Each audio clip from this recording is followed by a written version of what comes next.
So hi and welcome to this another episode with me Arshi. I hope you guys are doing good and welcome back to this another episode. I think CMAT के registration का each and every aspirant is waiting. जिनकी गाड़ी कहीं ना कहीं रास्ते में छूट चुकी है और उनको लग रहा है that through CMAT वो हो सकता है अपनी मंजिल पे पहुंच जाए, पर आप मंजिल पे CMAT के रजिस्ट्रेशन कभी भी स्टार्ट हो, आप मंजिल पे तभी पहुंच पाओगे जब आप स्कोर कर पाओगे और उसी को लेके I'm going to discuss a lot of strategies, so let's start. So if you are an MBA aspirant, आपने CAT दिया है, ZAT दिया है या फिर कोई एंट्रेंस एग्जाम नहीं दिया, आपका परसेंटाइल अच्छा नहीं है एंड आप उस कम परसेंटाइल पे भी एक अच्छे कॉलेज को टारगेट करना चाहते हैं एंड आप जानना चाहते हैं जो कॉलेजेस आपने देखे हैं उनकी रियलिटी चेक क्या है, तो उसके लिए नीचे एक प्रोफाइल एनालिसिस फॉर्म दिया है, व्हाट्सएप के लिए नंबर दिया है, कॉलिंग के लिए नंबर दिया है, जिस पे आप रीच आउट करके ये डिटेल्स ले सकते हैं और अपनी प्रोफाइल के हिसाब से एक ड्रीम कॉलेज को टारगेट कर सकते हैं. Welcome back to this episode and we'll start this episode with the very first thing, that is syllabus completion plan. आपके पास टाइम कम है, अभी आप ऐसा नहीं है that you can start from scratch and start preparing each and every section. Because usually अगर हम CMAT के सिलेबस की बात करें, CAT के सिलेबस की बात करें, ZAT के सिलेबस की बात करें या फिर SNAP के सिलेबस की बात करें, ऑल इन ऑल राइट काफ़ी ज़्यादा सिमिलैरिटीज इन सारे एंट्रेंस एग्जाम के सिलेबस में रहती है. You just need to understand कि CMAT का सिलेबस मेरा पूरा कंप्लीट होना चाहिए. Aim to complete at least 60% of cons LR innovation and entrepreneurship by February, that is one thing. Then उसके बाद सारा कंप्लीट होना चाहिए when it comes to VARC, GK, static by February only. And this is not something what I am saying, this is something which is being said by students who scored 99 plus percentile in CMAT and they're studying in colleges like JBIMS through CMAT. Then उसके बाद March should be dedicated to the completion of the rest of the syllabus and revision. Then उसके बाद manageable workload. Syllabus को, time table and sections को कहीं ना कहीं इस तरीके से आप डिस्ट्रीब्यूट करो कि ऐसा ना हो कि आपके ऊपर ओवरबर्डन हो जाए, आप properly throughout February and March में चीज़ों को कंप्लीट कर सको.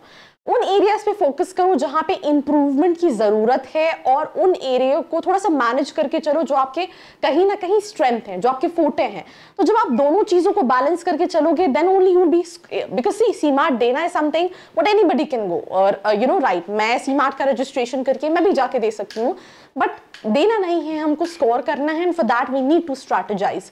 उसके बाद अगर हम बात करें यूटिलाइज रिसोर्सेज, ऑनलाइन रिसोर्सेज जैसे यूट्यूब पे फॉर टॉपिक स्पेसिफिक वीडियोस आप देख सकते हैं, इम्प्रूव वोकैबुलरी कर सकते हैं, टैकल टॉपिक्स कर सकते हैं, प्रीवियस ईयर के क्वेश्चंस पेपर्स को सॉल्व कर सकते हैं टू अंडरस्टैंड कि CMAT में किस तरीके के क्वेश्चंस आते हैं. मेक श्योर जब आप ये क्वेश्चन पेपर्स को सॉल्व करो तो विद इन टाइम लिमिट जो CMAT का आपको मिलेगा उस लिमिट का ध्यान रख के करो. Flexibility in preparation, adjust study plans based on when preparation started, current topics, revisiting previous ones when time allows, and उन सबके short notes बना के रखो so that अपने last days में कहीं ना कहीं उनको prepare कर सको. Mock test preparation, I think ये एक ऐसी tip है जो हर entrance exam में common है, either you're writing for MBA, either you're writing for engineering or even any other entrance examination.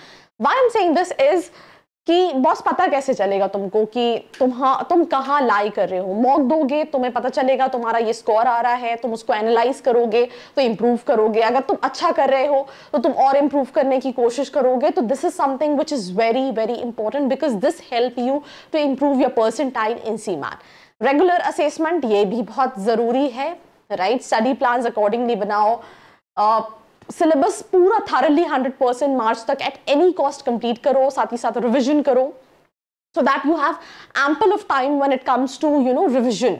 And also CMAT का जो एग्जाम है वो मॉडरेट कैटेगरी में लाई करता है. It's not very difficult examination. अगर आप CAT ऑलरेडी दे चुके हो, ZAT ऑलरेडी दे चुके हो, तो स्पेसिफिकली टू ऑल दो स्टूडेंट्स जिनका CAT या ZAT में 70-75 परसेंटाइल है, उनके लिए तो CMAT में 99 प्लस परसेंटाइल स्कोर करना थोड़ा ज़्यादा ईजी है because they just have to see कि उन्होंने CAT में या ZAT में गलती क्या की और उसके accordingly they have to strategise. End of the day, what I'll say is you don't need to stress a lot because usually what exactly happened, I've seen a lot of students, they were like preparing really hard, they were like giving all day and night when it comes to preparation, but at the day of exam they just, it's all blanked out. तो ऐसा ना हो, उसके लिए relax, मुझे मेहनत करनी है, मुझे परफॉर्म करना है, मुझे अपना बेस्ट देना है, बट इसके लिए ये नहीं कि मुझे बहुत ज़्यादा स्ट्रेस लेना है। बिकॉज जब भी आप देखते हो ना, when you are angry, when you are happy, आप उस टाइम पे आपका जो दिमाग है वो स्टेबल नहीं होता और आप सही डिसीजंस नहीं लेते हो। तो ऐसा ना हो, उसके लिए रिलैक्स रहो, प्रॉपर्ली खाओ पियो, स्ट्रैटेजाइज करो, वीकेंड्स पे इवन एंजॉय करो। आई थिंक हर चीज़ की अपनी एक जगह होती है, तो उस अकॉर्डिंगली स्ट्रैटेजाइज करोगे तो you will be able to score good percentile in CMAT. That's all about this episode. Do not forget to like, share and subscribe. I hope you liked this video. For more such videos, keep watching our channel. And do not forget to like, share and subscribe.